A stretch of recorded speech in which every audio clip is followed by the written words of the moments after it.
नमस्कार दोस्तों, जो हम आपके लिए कॉन्सेप्ट सीरीज चलाते आए हैं उसमें जो आज का हमारा वीडियो रहेगा ट्रांसफार्मर पार्ट 2। इसके पहले ट्रांसफार्मर पर एक वीडियो शूट हुआ है। हम दो वीडियो में हर एक अध्याय को समाप्त कर रहे हैं। एग्जाम बहुत नजदीक है बीएसपीसीएल का, तो उसको ध्यान में रखते हुए भी हम इतना प्रयास करेंगे आपके लिए कि चैप्टर सारा जो 18 चैप्टर है सब जल्दी से जल्दी हम समाप्त कर दें।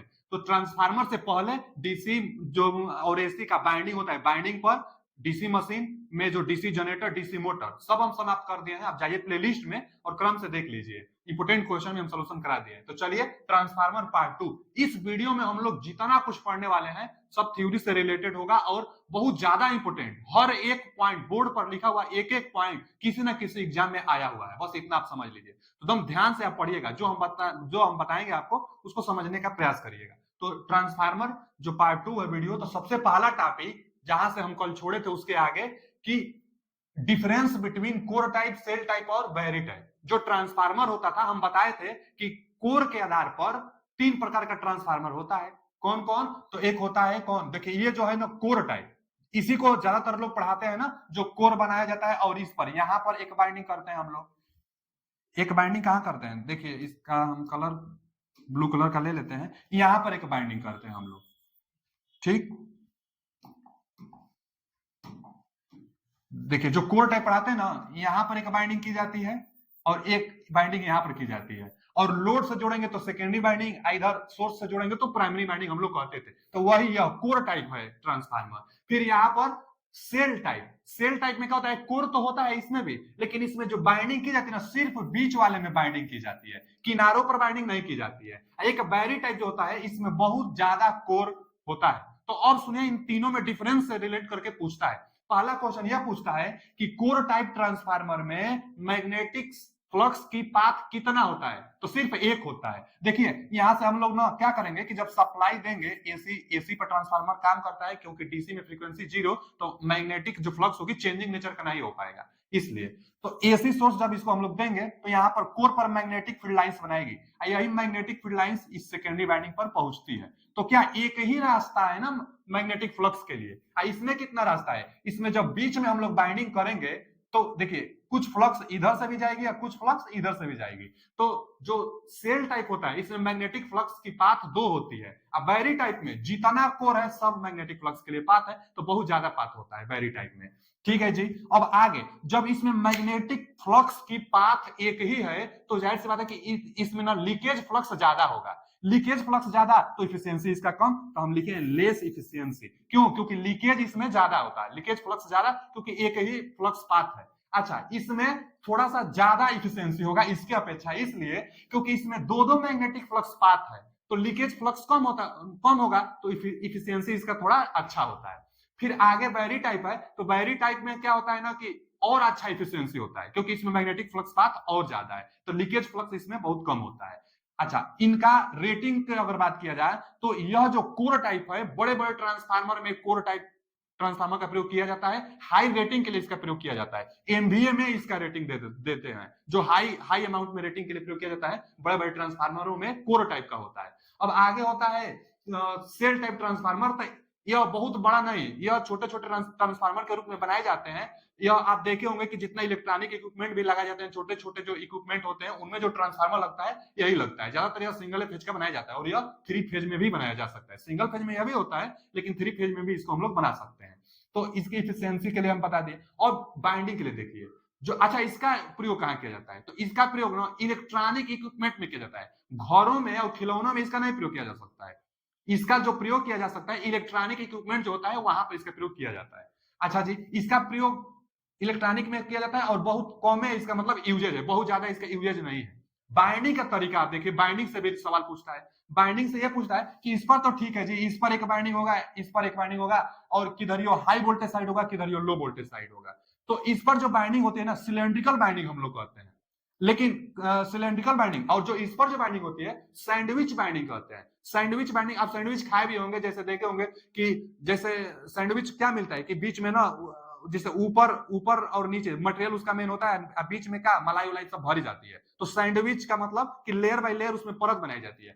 ठीक उसी तरह इसका जो बाइंडिंग होती है सैंडविच बाइंडिंग होती है। सैंडविच बाइंडिंग का मतलब देखिए हम लिखे हुए हैं कि सैंडविच बाइंडिंग का मतलब यही कि पहले लो वोल्टेज बाइंडिंग करेंगे आप, जो ये बाइंडिंग है ना पहले लो वोल्टेज बाइंडिंग है, और उसके बाद इसके ऊपर एक और बाइंडिंग करेंगे जिसको हम लोग कहते हैं हाई वोल्टेज बाइंडिंग। तो एक और बाइंडिंग करेंगे जिसको हम लोग कहते हैं हाई वोल्टेज बाइंडिंग। तो क्वेश्चन तो यही पूछता है कि सेल टाइप ट्रांसफार्मर में कोर के पास जो बाइंडिंग की जाती है, कोर के नजदीक जो बाइंडिंग की जाती है वह कौन सा बाइंडिंग होता है? तो लो वोल्टेज बाइंडिंग होता है। और कोर से थोड़ा दूरी पर जो बाइंडिंग की जाती है उसको हम लोग कहते हैं हाई वोल्टेज बाइंडिंग। जैसे मान लीजिए यह कोर हो गया, तो जब जस्ट कोर के जस्ट पहले सबसे पहले लो वोल्टेज बाइंडिंग, इसके ऊपर से उसके बाद जो बाइंडिंग की जाती है उसको हम लोग कहते हैं हाई वोल्टेज बाइंडिंग। अब लो वोल्टेज बाइंडिंग कोर के नजदीक ही क्यों की जाती है? क्योंकि इंसुलेशन का भी तो प्रॉब्लम होगा। लो वोल्टेज जो बाइंडिंग होगी, वोल्टेज कम होगा तो कोर के पास रख दीजिए, और हाई वोल्टेज में वोल्टेज ज्यादा होगा तो कोर से थोड़ा दूर पर रख दीजिए।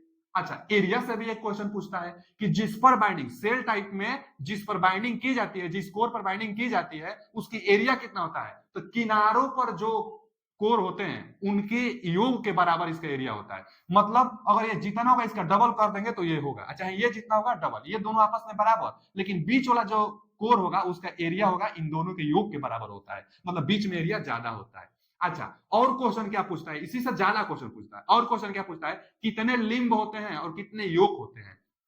तो हम क्या लिखे हैं, देखिए पहले तो टू फ्लक्स पाथ, इसमें टू फ्लक्स पाथ है बता ही दिए, आधा आधा फ्लक्स जाता है, 5/2 इधर 5/2 इधर जाता है। फिर 3 लिंब होता है। अब लिंब किसको कहते हैं? तो वह कोर जो वर्टिकली हो उसको लिंब कहते हैं, और जो हॉरिजॉन्टली हो उसको हम लोग योग कहते हैं। तो देखिए इसमें हॉरिजॉन्टली कितना कोर है, एक यहाँ पर हॉरिजॉन्टली है और एक यहाँ पर हॉरिजॉन्टली है, तो 2 कोर है। अच्छा, इसमें कितना कोर है? तो इसमें भी 2 कोर है।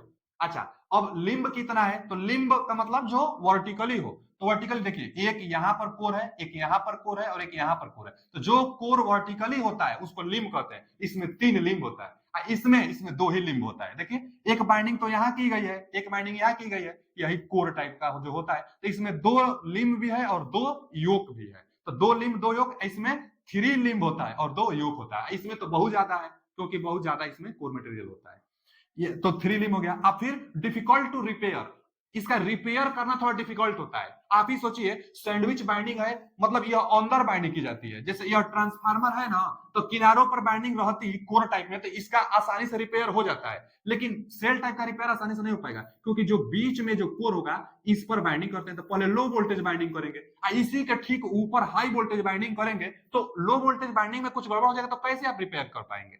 बहुत बहुत डिफिकल्ट होता है रिपेयर करना। एक तो अंदर बाइंडिंग है, उसके बाद हाई वोल्टेज के अंदर लो वोल्टेज बाइंडिंग है, तो रिपेयर करना बहुत ज्यादा कठिन हो जाता है। तो इसका डिफिकल्ट रिपेयर होता है। तो जितना हम कुछ बताए हैं इंपोर्टेंट में इसी पॉइंट से लेकर बहुविकल्पी बनाकर देता है, तो आप अच्छा से इसको पढ़ लीजिएगा। यह 3 प्रकार से था कोर के आधार पर ट्रांसफार्मर। अब आगे जो अगला टॉपिक है कि पावर ट्रांसफार्मर और डिस्ट्रीब्यूशन ट्रांसफार्मर, जिसे डिस्ट्रीब्यूशन ट्रांसफार्मर को प्रैक्टिकल ट्रांसफार्मर भी हम लोग बोल सकते हैं। डिस्ट्रीब्यूशन ट्रांसफार्मर और पावर ट्रांसफार्मर में क्या अंतर है इसको बताइए, यहां से भी क्वेश्चन पूछता है। तो देखिए जो डिस्ट्रीब्यूशन ट्रांसफार्मर होता है, जो गांव गली गुची में जो ट्रांसफार्मर लगता है ना जी, वही डिस्ट्रीब्यूशन ट्रांसफार्मर है। और पावर ट्रांसफार्मर क्या होता है? जो सब स्टेशन पर लगता है उसको पावर ट्रांसफार्मर कहते हैं। सब स्टेशन का मतलब कि जहां से बिजली बनाई जाती है ना, तो जो बिजली बनती है वह बिजली 11 केवी में जनरेट की जाती है। बिजली 11 केवी में जनरेट की जाती है। अच्छा जी, बिजली जब 11 केवी में जनरेट की जाएगी, लेकिन जब उसको ट्रांसमिट करना होता है तो 765 केवी में, यहां से जब बिजली जो बन जाती है 11 केवी में, इसको भेजना होता है तो 765 केवी में भेजी जाती है। उच्च वोल्टेज में इसलिए भेजी जाती है क्योंकि लॉसेस कम होता है। हाई वोल्टेज पर पावर को भेजने पर लॉसेस कम होता है। तो 765 केवी कहां से आएगा? तो यहां पर एक पावर ट्रांसफार्मर रहेगा। क्या रहेगा जी? Power transformer. इसको समझिएगा, यहां पर एक पावर ट्रांसफार्मर रहेगा। अच्छा, पावर ट्रांसफार्मर जो रहेगा वोल्टेज को बढ़ाएगा, लेकिन इसमें जो कनेक्शन होगा वह कैसा कनेक्शन रहेगा? तो डेल्टा टू स्टार है, डेल्टा से स्टार। अच्छा, डेल्टा में फेज वोल्टेज और लाइन वोल्टेज लगभग बराबर होता है, वोल्टेज बराबर होता है। यहां से वोल्टेज को बढ़ाना है तो इसलिए स्टार में, जो स्टार में होगी ना जी, लाइन वोल्टेज होता है वो 3 गुना होता है फेज वोल्टेज का। तो जो फेज वोल्टेज होगा ना VPH, देखिए जो लाइन वोल्टेज होगा, लाइन वोल्टेज 3 गुना होगा किसका? फेज वोल्टेज का। तो इसलिए स्टार में रखी जाती है सेकेंडरी साइड, स्टार में से वोल्टेज बढ़ा देता है, तो वोल्टेज बढ़ा देता है। तो यही हम बता रहे हैं कि पावर जो ट्रांसफार्मर होता है, इसका कनेक्शन पूछता है जी कि पावर ट्रांसफार्मर में बाइंडिंग का कनेक्शन कैसा होता है, तो डेल्टा से स्टार होता है। क्यों? क्योंकि वोल्टेज बढ़ानी होती है, हाई वोल्टेज बढ़ाने से लॉसेस कम होता है। अच्छा, पावर ट्रांसफार्मर की रही बात की जनरेशन पर, डिस्ट्रीब्यूशन कहाँ, तो गांव वाली गुच्ची में जो होता है।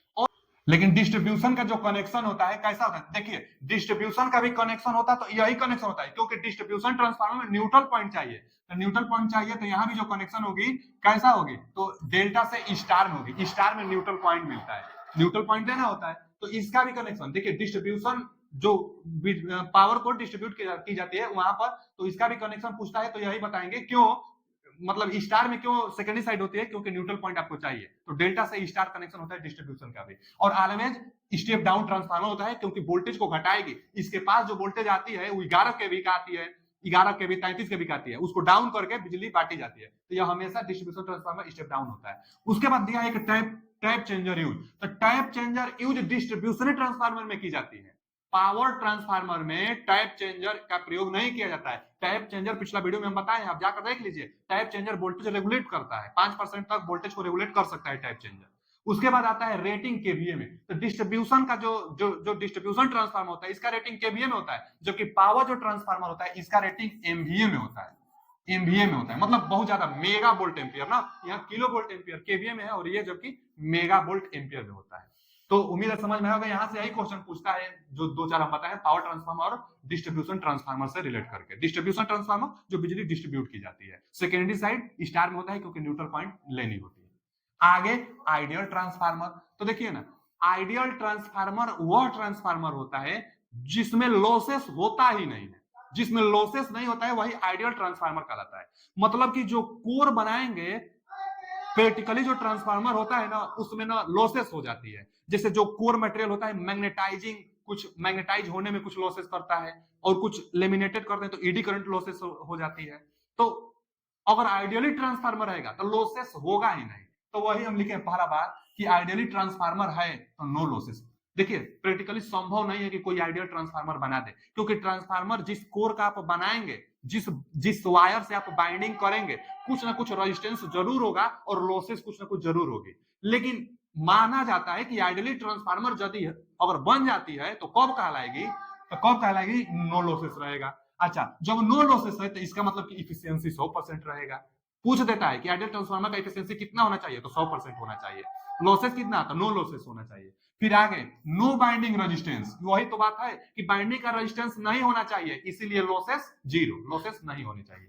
फिर no leakage flux, leakage flux भी नहीं होना चाहिए। जो हम लोग कोर बनाएंगे ना, कोर, तो कोर का लीकेज फ्लक्स नहीं होना चाहिए, लीकेज फ्लक्स नहीं होगा तभी तो लॉसेस नहीं आएगी, तो लीकेज फ्लक्स नहीं होना चाहिए। संभव नहीं है लेकिन माना जाता है। फिर आगे no voltage drop, no voltage drop, ideally transformer में वोल्टेज ड्रॉप भी नहीं होना चाहिए। वोल्टेज ड्रॉप क्या होता है आगे हम बताने वाले हैं आपको, तो वोल्टेज ड्रॉप भी नहीं होना चाहिए। फिर आगे infinite permeability to the core, मतलब जो कोर मटेरियल है, इनफाइनाइट परमेबिलिटी, इनफाइनाइट परमेबिलिटी मतलब चुंबकीय पाथ, चाहे फ्लक्स को जो खींचने की समर्थ होगी, जो फ्लक्स को अपने कोर में घुमाने की शक्ति होगी, वो बहुत हाई होनी चाहिए। मैग्नेटिक फ्लक्स पाथ के लिए बहुत ज्यादा होनी चाहिए कैपेसिटी, तो वही infinite permeability of the core, permeability ज्यादा होनी चाहिए, मतलब फ्लक्स को ज्यादा से ज्यादा खींच सके अपने अंदर। तो नो लोड ट्रांसफार्मर रहेगी, तब यह सब कंडीशन है, विकल्प में दे देता है कि नो लोड ट्रांसफार्मर के लिए, चाहे आइडियली ट्रांसफार्मर के लिए क्या कंडीशन होनी चाहिए, तो उसी में से होता है। फिर आगे नो लोड ऑपरेशन, अगर कोई एक प्रैक्टिकली ट्रांसफार्मर है, जैसे ये मान लीजिए कोर है, अच्छा कोर है ना जी, तो इस पर हम लोग क्या करेंगे, बाइंडिंग करेंगे, ठीक है, इस पर बाइंडिंग कर दिए हम, तो ये प्राइमरी साइड हो जाएगा और ये सेकेंडरी साइड मान लीजिए। सेकेंडरी साइड कहने का आशा है कि इधर से हम लोड जोड़ेंगे, इधर सोर्स। लेकिन नो लोड ऑपरेशन के बारे में बताने वाले हैं, क्वेश्चन पूछता है इससे भी। तो नो लोड मतलब इसको हम ओपन कर देंगे, इस पर कोई लोड नहीं हम जोड़ने वाले हैं, कोई लोड नहीं जोड़ने वाले हैं, तो ओपन लोड का नो लोड कहाएगा, ठीक है, नो लोड। अब ये सेकेंडरी साइड है तो इसको सप्लाई देंगे एसी सोर्स, जी ठीक है, एसी सोर्स से सप्लाई हम दे दिए। अच्छा, जैसे सप्लाई देंगे तो कुछ ना कुछ करंट लेगा। बहुत लोग सोचते हैं कि ट्रांसफार्मर ओपन है, नो लोड है, तो करंट नहीं लेना चाहिए, क्योंकि लोड रहेगी तभी ना करंट लेगा। लेकिन फिर भी यहाँ पर नो लोड रहेगा, ओपन रहेगा, तो भी करंट कुछ ना कुछ जाता है, जिसको हम लोग कहते हैं no load current, I naught दिखाते हैं, नो लोड करंट कहते हैं। अब क्यों इतना करंट जाता है, क्योंकि भैया जब हम सप्लाई इसको देंगे तो ये तो आपस में बंद है, और जो ये कोर है ना जी, तो कोर मैग्नेटाइज भी होती है, क्योंकि सप्लाई आएगी यहां से मैग्नेटिक फील्ड लाइंस बनेगा, मैग्नेटिक फील्ड लाइंस बनेगा, ठीक। और मैग्नेटिक फील्ड लाइन जो होगा कोर के रास्ते से सेकेंडरी पर भी जाएगा, और सेकेंडरी पर वोल्टेज भी बनेगा, ये भी बात जानिएगा। अगर बंद रहेगी तब धारा बनेगी, अगर बंद नहीं है तो धारा बस नहीं बनेगा। तो नो लोड में E2 भी बनेगा, क्योंकि फ्लक्स तो यहाँ आएगा ही, सप्लाई आप दिए हैं तो। जो यह कोर है, कोर मैग्नेटाइज होगा, तो एक मैग्नेटाइजिंग करंट इसमें आएगी। अच्छा, मैग्नेटाइजिंग करंट, और एक ना जो कोर होता है मैग्नेटाइजिंग करंट के साथ साथ कुछ लॉसेस भी होता है, जैसे हिस्टेरेसिस लॉसेस आता है। जो कोर है यह कभी मैग्नेटाइज कभी डीमैग्नेटाइज, कभी मैग्नेटाइज कभी डीमैग्नेटाइज होने से एक लॉसेस आता है हिस्टेरेसिस लॉसेस, तो वो भी तो कुछ करंट ले रही है। तो इसका मतलब जो यह नो लोड करंट है, नो लोड करंट, यह दो चीज का योग से मिलकर बना है, एक मैग्नेटाइजिंग करंट और एक वाटफुल, चाहे वाटलेस से कह देंगे चाहे वाटफुल, जो लॉसेस के लिए हम बता देंगे कि लॉसेस के लिए, हिस्टेरेसिस लॉसेस के लिए जिम्मेदार ये करंट है, और मैग्नेटाइज करने के लिए ये करंट है, और दोनों का योग जो होगा नो लोड करंट होगा। अच्छा, इसका यह वेक्टर सम होता है। अगर इसका हम ग्राफ से अगर समझे हम लोग, तो देखिए ग्राफ से समझेंगे तो यहां से दी जाने वाली सप्लाई V1 है, तो ये समझ लीजिए यह V1 सप्लाई है, यहां से दी जाने वाली सप्लाई V1 सप्लाई है।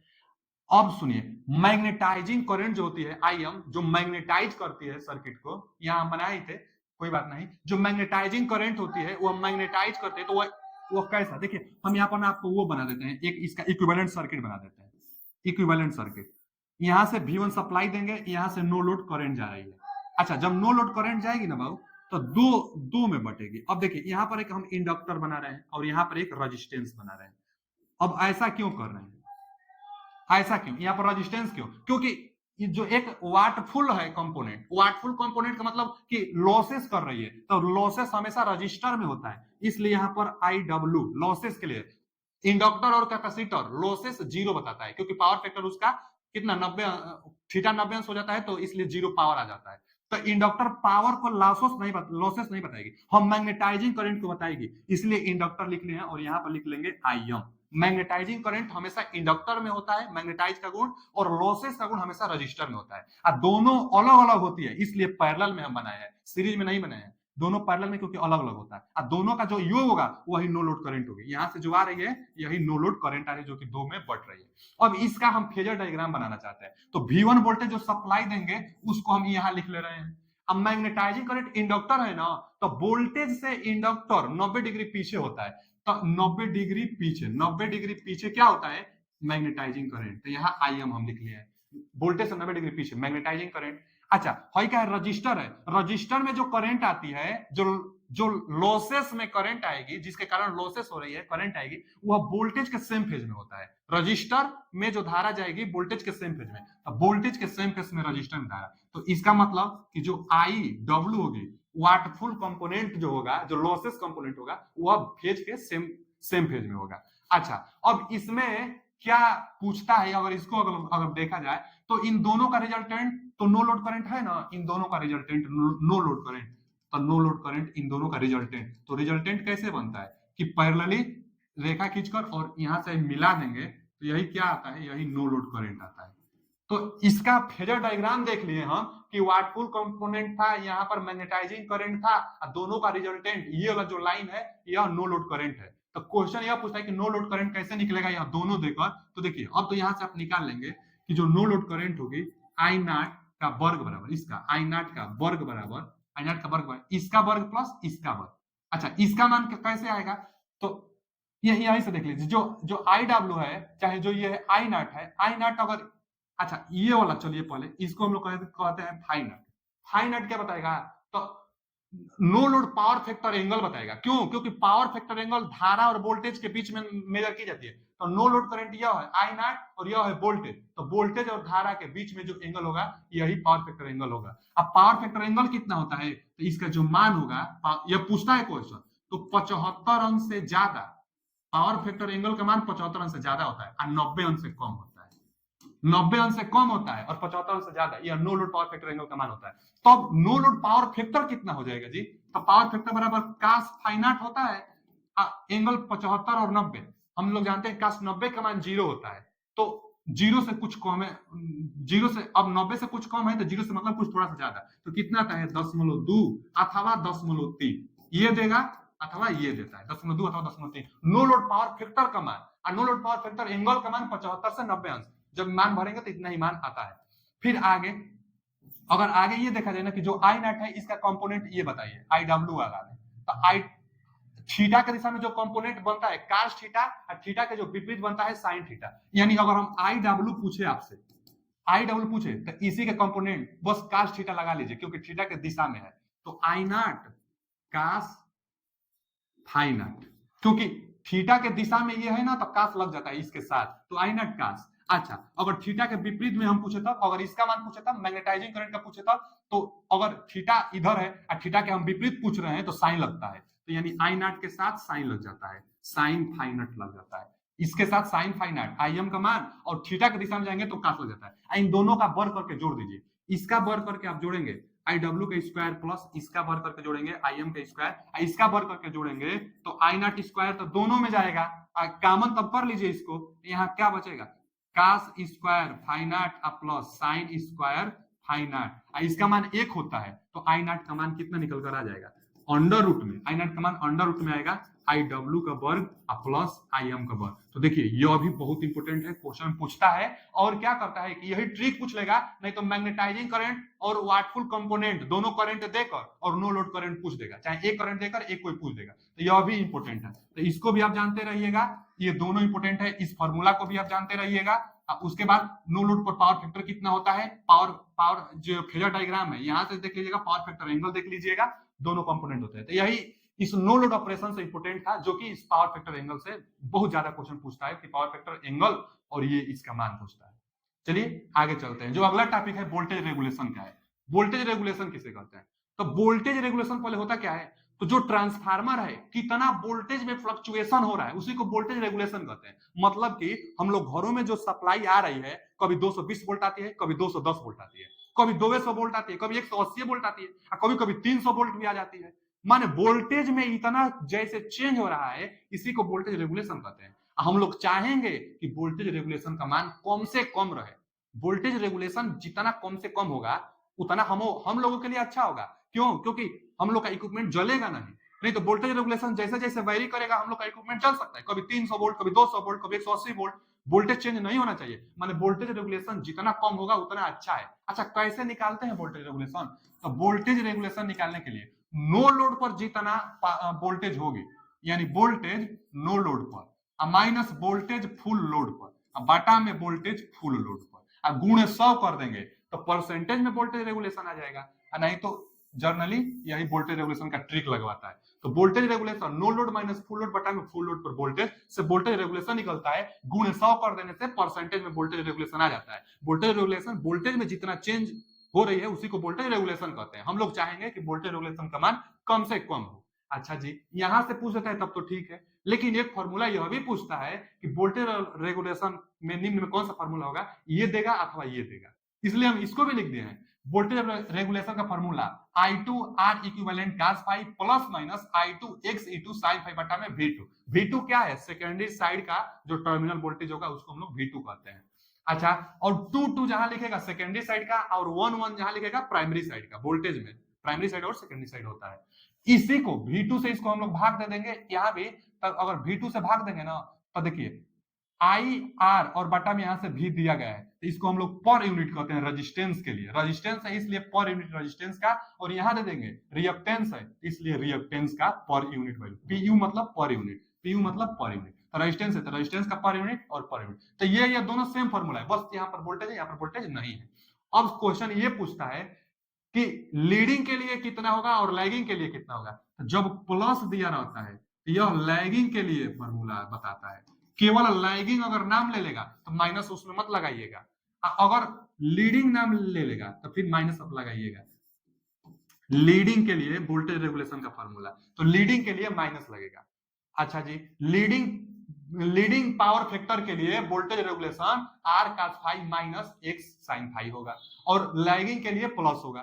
क्वेश्चन अब ये पूछता है कि वोल्टेज रेगुलेशन किसमें पॉजिटिव आता है, तो आप खुद सोचिए तो वोल्टेज रेगुलेशन पॉजिटिव किसमें आएगा, वोल्टेज रेगुलेशन पॉजिटिव जिसमें प्लस रहेगा, तभी तो दोनों जोड़कर हमेशा पॉजिटिव देगा।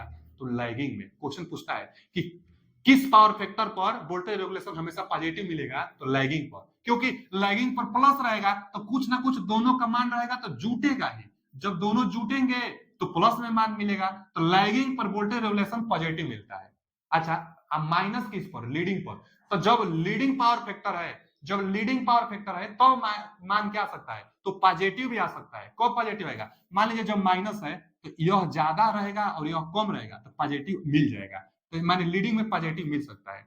लीडिंग में जीरो भी मान मिल सकता है, कब, लीडिंग के लिए माइनस फार्मूला है, तो यह जब दोनों बराबर होगा तो वोल्टेज रेगुलेशन जीरो भी आ सकता है। तो लीडिंग में जीरो भी वोल्टेज रेगुलेशन और लीडिंग में निगेटिव भी वोल्टेज रेगुलेशन आ सकता है। कैसे, तो जब इसका मान कम होगा और इसका मान ज्यादा, क्योंकि लीडिंग के लिए माइनस बीच में रहेगा, तो इसका मान ज्यादा तो वोल्टेज रेगुलेशन माइनस में आ जाएगा।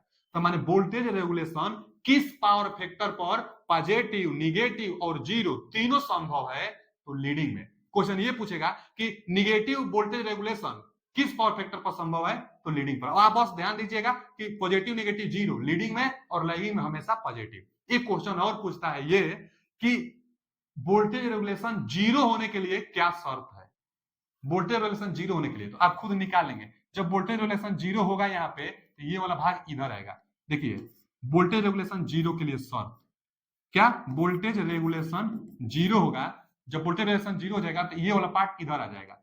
ये अच्छा, वोल्टेज रेगुलेशन जीरो लैगिंग में हो नहीं सकता, लीडिंग में होगा, तो इसलिए हम माइनस वाला लिए हैं। अब माइनस वाला जब इधर आएगा तो प्लस में होगा, तो क्या हो जाएगा, देखिए एक्स ई पर यूनिट वैल्यू बराबर साइन फाई, अब बराबर ये तो इधर बचा ही कास फाई।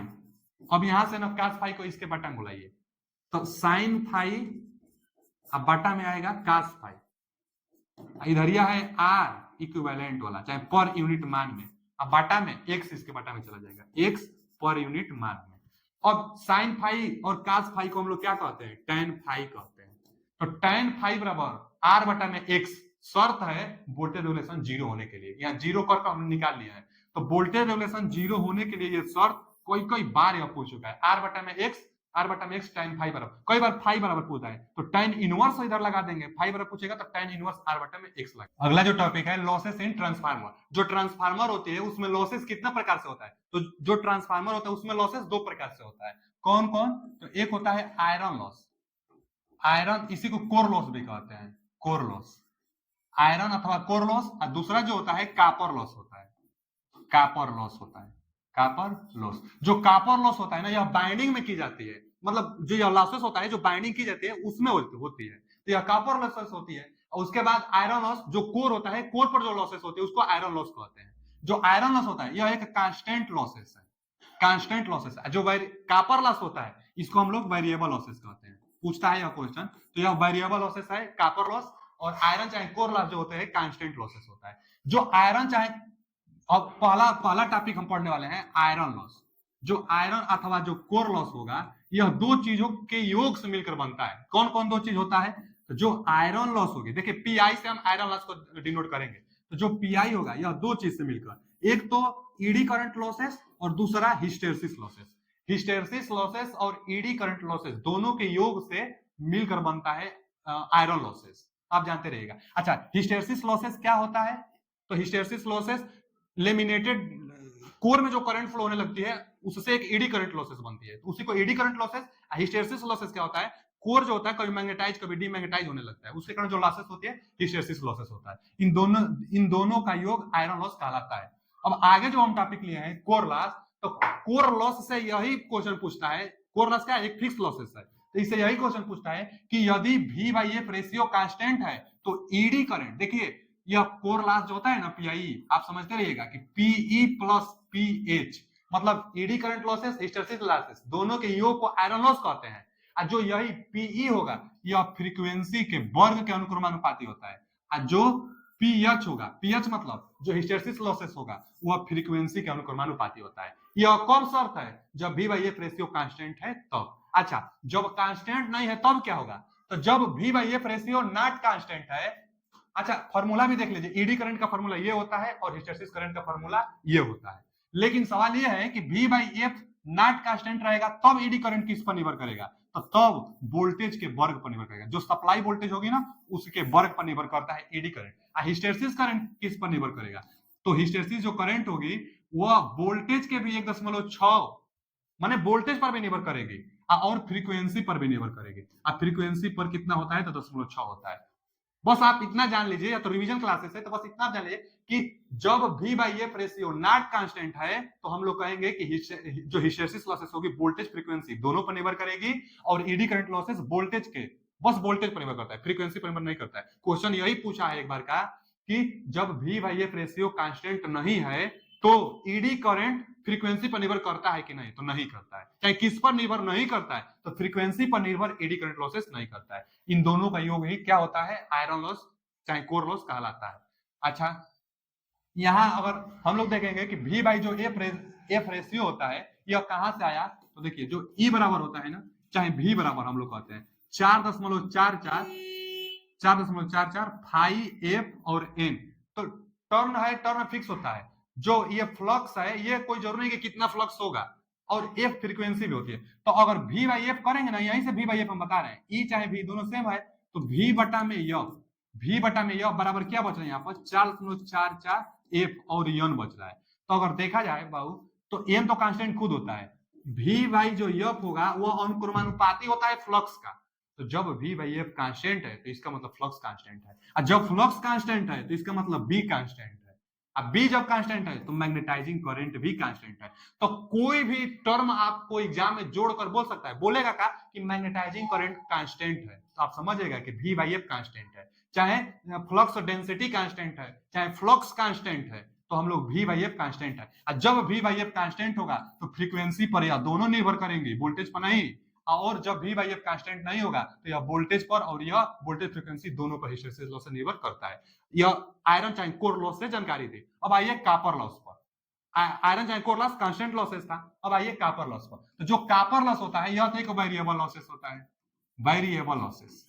जी ठीक है, वेरिएबल लॉसेस कहां होता है, तो जो बाइंडिंग की जाती है बाइंडिंग में कॉपर लॉसेस होता है। कैसे निकालते हैं, तो लॉसेस है ना, तो P बराबर क्या होता है आई स्क्वायर आर, तो प्राइमरी बाइंडिंग का रेजिस्टेंस और धारा, यहां से कॉपर लॉसेस निकल गया, और सेकेंडरी बाइंडिंग का रेजिस्टेंस और धारा दोनों आई स्क्वायर आर लगा दीजिए। अब दोनों का जो रिजल्टेंट होगा वही टोटल कॉपर लॉसेस कहलाएगी।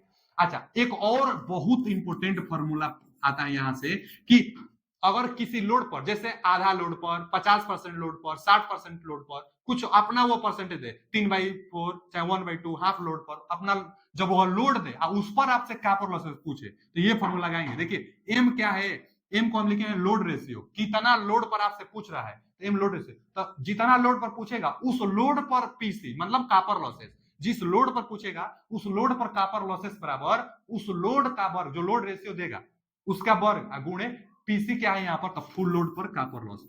हम इसको लिख दे रहे हैं, पीसी क्या है, आप इसको ध्यान दीजिएगा कि फुल लोड पर कॉपर लॉस, फुल लोड पर copper loss, copper loss, copper loss को डिनोट करेगा, जो पीसी है ना कॉपर लॉस को डिनोट करेगा फुल लोड पर। जिससे क्वेश्चन इससे देख लीजिए, बहुत इंपॉर्टेंट ये वाला है क्वेश्चन। यही है कि किसी ट्रांसफार्मर, कोई ट्रांसफार्मर है, फुल लोड पर कॉपर लॉस है 1600 वाट है, फुल लोड पर कॉपर लॉसेस 1600 वाट है, तो हाफ लोड पर कॉपर लॉसेस बताइए।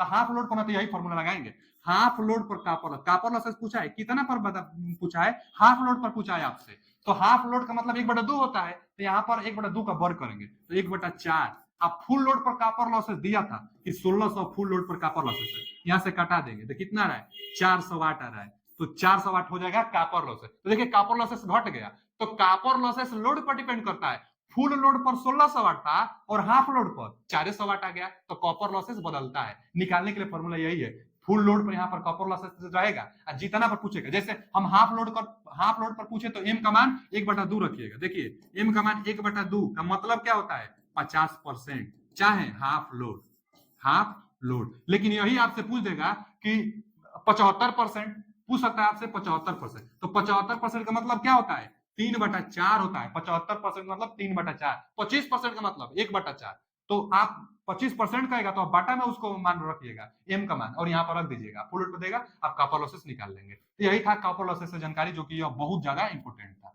लोड रेशियो एम को लोड रेशियो कहते हैं।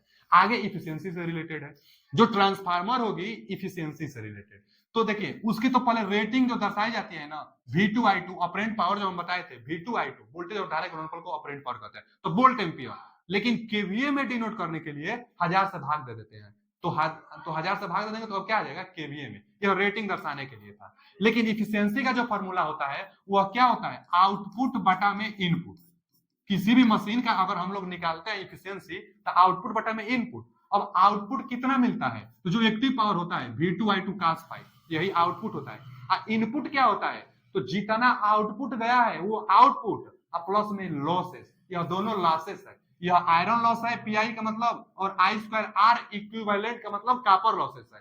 तो copper loss plus iron loss, दोनों लॉसेस प्लस जो आउटपुट मिल रहा है, यही ना टोटल योग इनपुट कहलाएगा। तो इनपुट बटा में आउटपुट, आउटपुट ऊपर है, यह इफिशियंसी। तो सब कुछ मान देता है, इफिशियंसी कभी कभी पूछता है, तो ये फॉर्मूला आप लगा सकते हैं।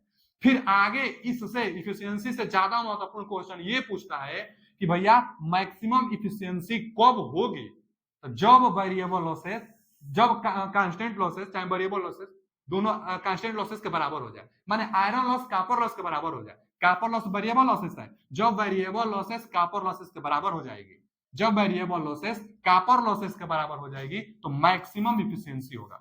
कोई बात पूछता है, इसको हम लिख देते हैं। देखिए आयरन लॉस, जो आयरन लॉस होगी वह कॉपर लॉस के बराबर हो जाएगी। कॉपर लॉस ये बहुत ज्यादा इंपोर्टेंट है, बहुत ज्यादा इंपोर्टेंट है। क्या चीज, जब जो आयरन लॉस होगी कॉपर लॉस के बराबर हो जाएगी तो मैक्सिमम इफिशियंसी, शर्त है। अच्छा अब इसी का हम मान भरे हैं, आयरन लॉस तो ठीक है, आयरन लॉस। अच्छा पीसी, पीसी मतलब कॉपर लॉसेस, कॉपर लॉसेस के लिए अभी जस्ट फार्मूला हम क्या लिखे थे, M square PC. Full load पर कॉपर लॉसेस पीसी है और एम स्क्वायर लोड रेशियो, तो आयरन लॉस बराबर एम स्क्वायर पीसी, माने फुल लोड पर कॉपर लॉस। यहीं से आगे अगर इसको हम बढ़ा देंगे, एम का मान अगर हम पूछेंगे आपसे तो आप क्या बताएंगे, एम का मान, एम का मान बताएंगे ना पीसी को इसके बटा में। अब एम स्क्वायर है, ठीक है, एम स्क्वायर बराबर पी आई बटा में पीसी। अब रूट में चला जाएगा ना, तो क्या एम बराबर क्या आ जाएगा, देखिए एम बराबर लिख रहे हैं, एम बराबर हो जाएगा अंडर रूट में आयरन लॉस बटा में कॉपर लॉस।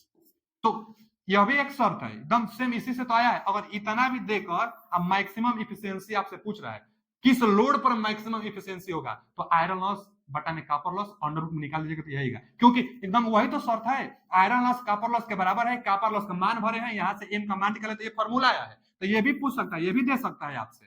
तो अच्छा इससे सवाल पूछेगा कि किस लोड पर जो ट्रांसफार्मर होगी मैक्सिमम इफिशियंसी देगी, तो यहां से आयरन लॉस कॉपर लॉस आपको देगा, बस मान भर दीजिए, जितना आएगा उतना ही लोड पर मैक्सिमम इफिशियंसी हो जाएगा। यहां से ग्राफ है, जो डिस्ट्रीब्यूशन ट्रांसफार्मर होता है ना उसकी मैक्सिमम इफिशियंसी कितना, लगभग 50 से 60%। देखिए अभी आगे ग्राफ जा सकता है, तो मैक्सिमम इफिशियंसी कितना पर आएगा, 50 से 60% के बीच में डिस्ट्रीब्यूशन ट्रांसफार्मर की मैक्सिमम इफिशियंसी 50 से 60% लोड पर हो सकती है।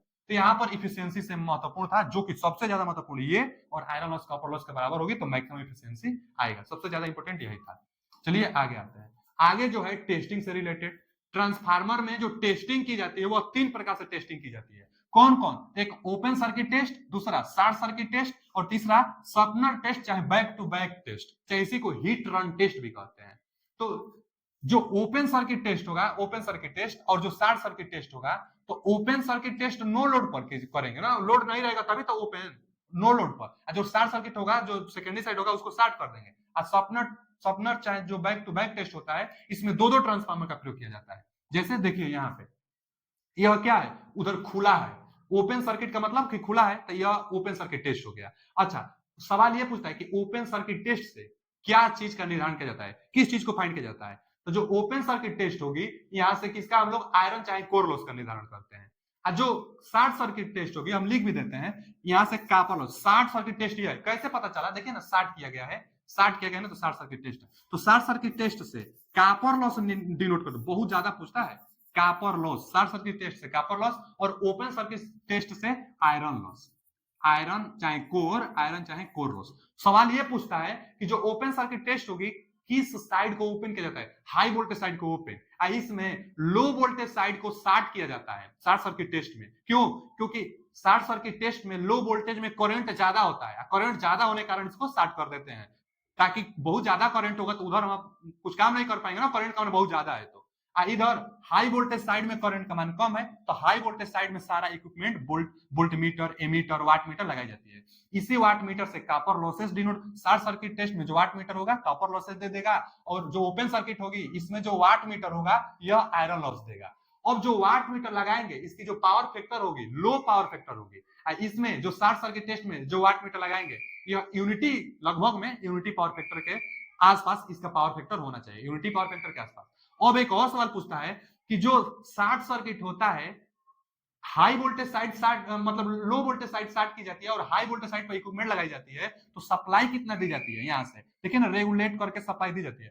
तो रेटेड करंट जो भी होगी, जो रेटेड जो भी सप्लाई होगी उसका 10% के आसपास, 10% के आसपास सप्लाई दी जाती है शॉर्ट सर्किट में। जबकि इसको ना फुल रेटेड पर जितना, अगर 200 वोल्ट के लिए है तो 200 वोल्ट हम लोग सप्लाई दे देंगे, माने रेटेड सप्लाई देंगे ओपन सर्किट में, और शॉर्ट सर्किट टेस्ट में रेटेड सप्लाई का 10%, क्योंकि हाई वोल्टेज साइड है ना इधर, शॉर्ट सर्किट टेस्ट में इक्विपमेंट हाई वोल्टेज साइड लगता है, तो हाई वोल्टेज साइड में जितना है उतना नहीं हम लोग वोल्टेज दे देंगे, 10% तक देंगे। तो इंपोर्टेंट क्वेश्चन जो पूछता है इससे हम यही बता दिए किस चीज को फाइंड करते हैं।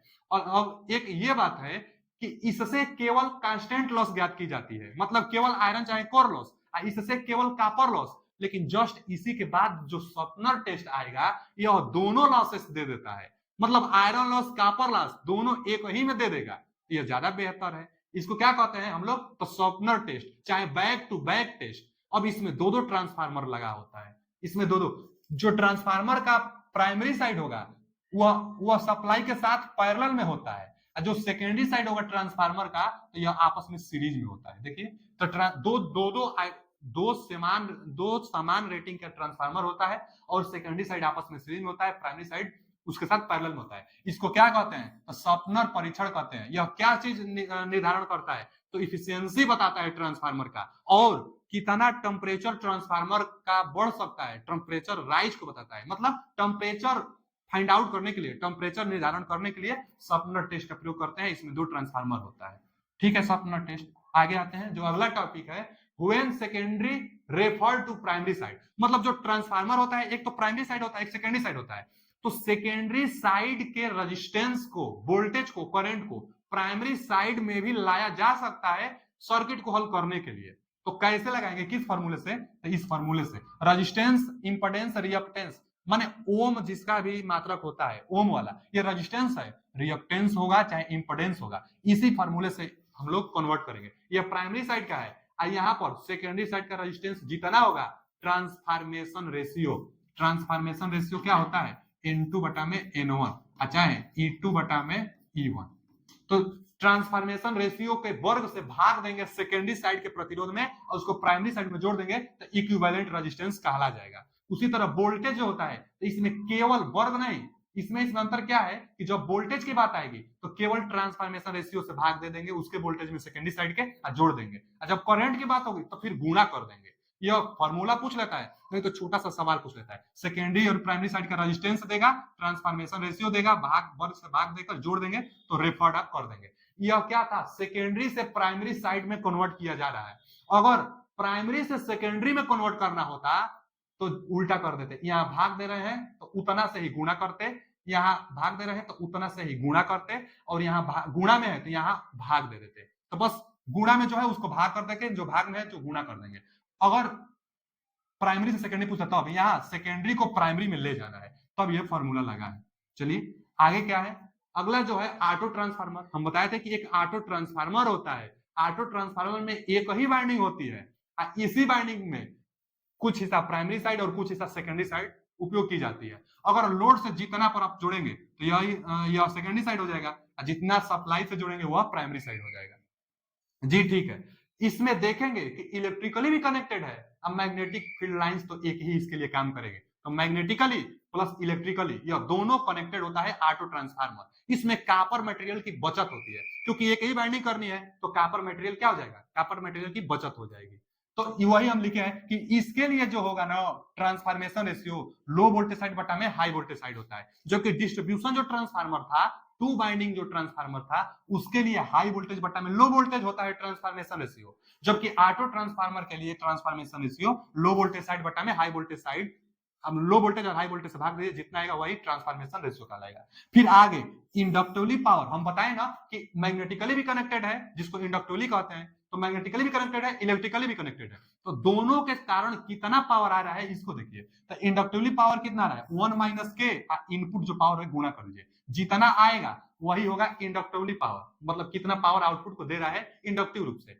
अब कंडक्टिवली चाहे इलेक्ट्रिकली पावर कितना ट्रांसफर कर रहा है, तो इलेक्ट्रिकली पावर कितना, तो के गुणे इनपुट पावर, के क्या है, तो वही के है लो वोल्टेज बटा में हाई वोल्टेज भाग दीजिए, जितना आएगा, माने ट्रांसफॉर्मेशन रेशियो को के कहते हैं, तो इनपुट पावर में के से गुणा कर देंगे। फिर दोनों का योग जो होगा वही टोटल ट्रांसफर पावर कहलाएगा। क्यों, क्योंकि इलेक्ट्रिकली भी कनेक्टेड है, मैग्नेटिकली भी है, तो आउटपुट पर टोटल कितना मिलेगा, दोनों का योग, तो दोनों का योग इंडक्टिवली पावर और कंडक्टिवली पावर, दोनों का योग टोटल पावर ऑटो ट्रांसफार्मर में कहलाता है। अच्छा, सेमी कंडक्टर कितना होगा, तो सेमी कंडक्टर भी वही होगा कि के जो ट्रांसफॉर्मेशन रेशियो है, के का टू बाइंडिंग में जितना दिया रहेगा कंडक्टर, टू बाइंडिंग के कंडक्टर में ट्रांसफॉर्मेशन रेशियो से हम लोग क्या कर देंगे, गुणा कर देंगे।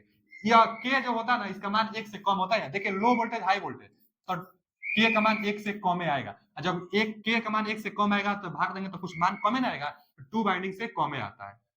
अब इसका यूज कहाँ किया जाता है, ट्रांसफार्मर का या ऑटो ट्रांसफार्मर का, तो जो रेगुलेटर होता है ना, वोल्टेज रेगुलेटर चाहे इलेक्ट्रॉनिक सर्किट, तो वहीं पर इसका प्रयोग कर देंगे, जहां पर रेगुलेट की बात है, रेगुलेटर में ज्यादातर इसका प्रयोग किया जाता है ऑटो ट्रांसफार्मर का। ठीक है, इंपोर्टेंट पॉइंट इससे यही था।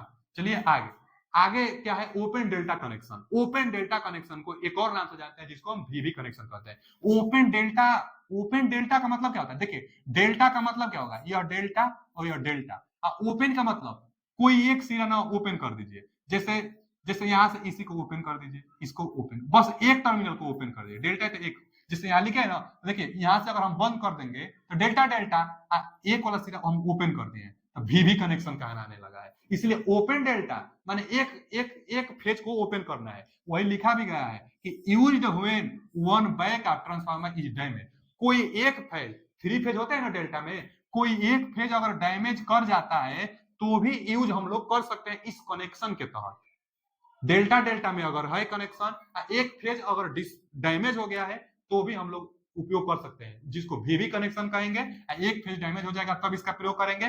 तब आप ही बताइए, थ्री फेज में जितना इफिशियंसी था, अब एक फेज डैमेज हो जाएगा तब उतना थोड़ी इफिशियंसी रहेगा, घट जाएगा ना, तो कितना हो जाएगा, 57.7%। वीवी कनेक्शन में जो रेटिंग होगी 57.7% होगी। किसका, तो जब अच्छा कंडीशन में रहेगा तब, यानी जब डेल्टा डेल्टा में है उसका 57.7% कर देंगे तो वीवी कनेक्शन में रेटिंग आ जाएगी। यही क्वेश्चन पूछता है, इससे वीवी कनेक्शन से यही क्वेश्चन पूछता है। यहाँ पर देख लेंगे, जो वीवी कनेक्शन होता है उसमें एक टर्सरी बाइंडिंग भी प्रयोग की जाती है, तो पूछेगा टर्सरी बाइंडिंग से रिलेटेड, तो हम लोग कह देंगे कि वीवी कनेक्शन को ही टर्सरी कनेक्शन कहते हैं, चाहे टर्सरी बाइंडिंग हम लोग कहते हैं। यह टर्सरी बाइंडिंग था, यह इसमें बहुत ज्यादा इंपोर्टेंट था ये वाला टॉपिक, यहाँ से आप कनेक्शन देख सकते हैं। चलिए आगे, जो अगला टॉपिक है स्कार्ट कनेक्शन। स्कार्ट कनेक्शन को एक और नाम से जानते हैं हम लोग, टीटी कनेक्शन। अब इसका प्रयोग कहां करते हैं, तो थ्री फेज को टू फेज में करने में, अथवा टू फेज को थ्री फेज करने में भी प्रयोग कर सकते हैं। यहां से देखिए, यही इसका डायग्राम है, यहां से थ्री फेज सप्लाई देते हैं हम लोग। जब थ्री फेज सप्लाई देते हैं तो सिंगल फेज और टू फेज, तो यहाँ से सिंगल फेज इक्विपमेंट सप्लाई लेकर भी हम लोग इक्विपमेंट चला सकते हैं, और यही थ्री फेज को टू फेज में भी, एक फेज इससे ले लीजिए, एक फेज इससे ले लीजिए, देखिए टू फेज लिखा है, तो टू फेज में भी प्रयोग कर सकते हैं। तो थ्री फेज को टू फेज में बदलने के लिए, अथवा वाइस वर्सा लिखे हैं, मतलब टू फेज को थ्री फेज में भी कन्वर्ट करने के लिए इस टीटी कनेक्शन चाहे स्कार्ट कनेक्शन का प्रयोग किया जाता है। इसमें क्या पूछता है, तो इसमें एक होता है मेन ट्रांसफार्मर और एक जो होता है उसको टीजर ट्रांसफार्मर कहते हैं।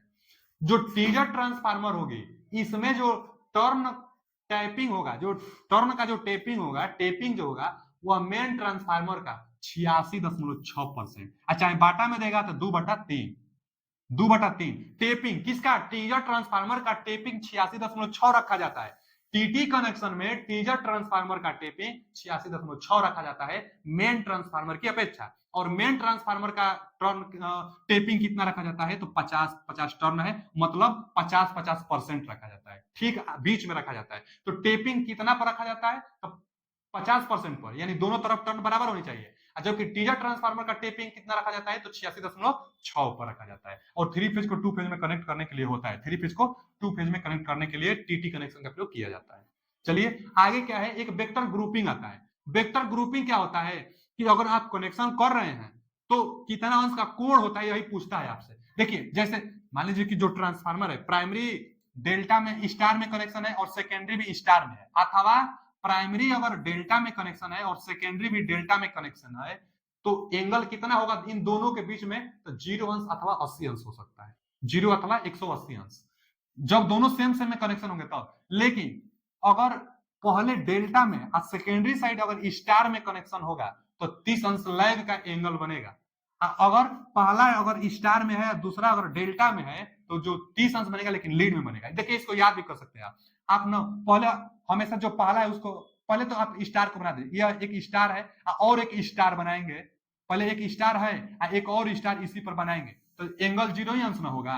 लेकिन इसमें क्या होगा कि एक आप डेल्टा में बनाएंगे, एक आप डेल्टा में बनाएंगे और एक स्टार में, तो पहला मान लीजिए यह स्टार वाला है, अब आप डेल्टा बनाएंगे तो डेल्टा में कनेक्शन आप दिमाग में जिग जाग होता है, तो डेल्टा पहले यानी इधर जिग जाग कनेक्शन होगा, जब इधर होगा ना तो हमेशा लैग, क्योंकि घड़ी यहाँ घड़ी में यहाँ 12 बजेगी और इधर क्या बज रहा है, इधर 11 12, उसके बाद यहाँ से अब 1 2 बज रहा है, तो आगे रहेंगे तो लीड कराएंगे, पीछे रहेंगे तो हम लैग कर रहे हैं। तो स्टार बाद में है और डेल्टा पहले है, डेल्टा मतलब जिग जगह आप समझ लीजिए पहले, इसलिए लैग वाला। अब इसमें देखिए याद करा रहे हैं, क्वेश्चन पूछता है, अब इसमें देखिए तो पहले आप स्टार बना दीजिए, स्टार है पहले तो आप स्टार, अब बाद में डेल्टा है, बाद में डेल्टा है तो बाद में डेल्टा, तो माने ये लीड कर रहा है, आगे आगे चल रहा है तो लीड, तो आप याद कर सकते हैं। और जब दोनों रहेगा तो यह तो 30 अंश होता ही है। ठीक है, आगे क्वेश्चन पूछता है, अब आगे क्या है कि पैरेलल ऑपरेशन ऑफ ट्रांसफार्मर। देखिए ट्रांसफार्मर को भी पैरेलल ऑपरेशन किया जाता है, क्यों किया जाता है, क्योंकि गर्मियों के दिनों में लोड बढ़ जाता है, गर्मी में एसी कूलर फ्रिज हर एक इक्विपमेंट ज्यादातर चलने लगती है तो लोड बढ़ जाता है, तो जो जनरेटिंग स्टेशन होगा, जो बिजली बनाई जाती है जहां से, वहां से लोड सभी लोड को पूर्ति कर पाना संभव नहीं होता है, इसलिए कोई कोई ट्रांसफार्मर लगा रहता है और सभी ट्रांसफार्मरों को पैरेलल में कनेक्टेड कर लेते हैं और उसके बाद जितना सप्लाई का डिमांड है उतना सप्लाई दे देते हैं। तो ट्रांसफार्मरों को पैरेलल में कनेक्ट करके लोड की पूर्ति करना ही पैरेलल ऑपरेशन कहलाता है। पैरेलल ऑपरेशन ट्रांसफार्मरों को कनेक्टेड करके, जो पैरेलल ऑपरेशन है यहाँ पर 2 ट्रांसफार्मर के लिए दिखाया गया है। तो देखिए सिंगल फेज के लिए भी अगर पैरेलल ऑपरेशन आप करेंगे तो एक चीज ध्यान देंगे कि यहाँ से अगर लाइन वोल्टेज इसका है पहला ट्रांसफार्मर का, तो दूसरा ट्रांसफार्मर का भी लाइन वोल्टेज वही और उसी के एकदम सेम पोलैरिटी में होनी चाहिए। जैसे न्यूट्रल वाला ये सेकेंडरी साइड दिया है यहाँ, तो इसका भी जैसे A2, तो इसका भी A2 आप उसी से देंगे, न्यूट्रल से देंगे। इसका A1 आप दिए फेज से, तो इसका भी A1 फेज से देंगे। उसी तरह यहाँ भी देख लीजिए B1 टर्मिनल अगर लाइन से है तो इसका भी B1 लाइन से होना चाहिए। उसी को हम लिखे हैं कि सेम, पहले तो वेक्टर ग्रुपिंग भी सेम होना चाहिए और सेम पोलैरिटी होना चाहिए। सेम पोलैरिटी का मतलब, सेम पोलैरिटी यही चीज सेम पोलैरिटी, और सेम ग्रुपिंग का मतलब कि जैसे स्टार स्टार में है तो अगला जो ट्रांसफार्मर होगा वो अभी स्टार स्टार में कनेक्शन होना चाहिए। अगर स्टार डेल्टा में है पहला ट्रांसफार्मर, तो जो दूसरा ट्रांसफार्मर वो अभी स्टार डेल्टा में ही होना चाहिए, मतलब सेम वेक्टर ग्रुपिंग होना चाहिए, कनेक्शन इनके बाइंडिंग का सेम होना चाहिए। आगे वोल्टेज रेशियो भी सेम होना चाहिए, ये सब शर्त है पैरेलल ऑपरेशन करने के लिए। फिर सेम परसेंटेज इंपेडेंस होना चाहिए, सेम फेज सीक्वेंस, तो phase sequence same, three phase जब रहेगी तो आर वाई बी, तो उसका भी आर वाई बी वही पोलैरिटी से रिलेटेड है, तो सेम फ्रीक्वेंसी होना चाहिए, सेम केवीए रेटिंग होना चाहिए, सेम फ्रीक्वेंसी होना चाहिए। तो वही है केवीए रेटिंग, फ्रीक्वेंसी भी एक समान, बहुत जरूरी है, फ्रीक्वेंसी भी एक समान दोनों का होना चाहिए, दोनों बस बार का फ्रीक्वेंसी एक समान। ठीक है जी, तो ये बहुत बहुत जरूरी है पैरेलल ऑपरेशन करने के लिए, ये शर्त है, शर्त ही इससे पूछता है, इससे शर्त पूछता है। तो ट्रांसफार्मर में अब हमको नहीं लगता है कि कोई टॉपिक छूटा हुआ है, अगर कोई टॉपिक छूटा है तो आप कमेंट करके बताइए, वीडियो कैसा लगा कमेंट करिए। अब इस ट्रांसफार्मर अध्याय से जितना इंपोर्टेंट क्वेश्चन है हम वो आपके लिए अगले वीडियो में लेकर आने वाले हैं। थैंक यू, धन्यवाद।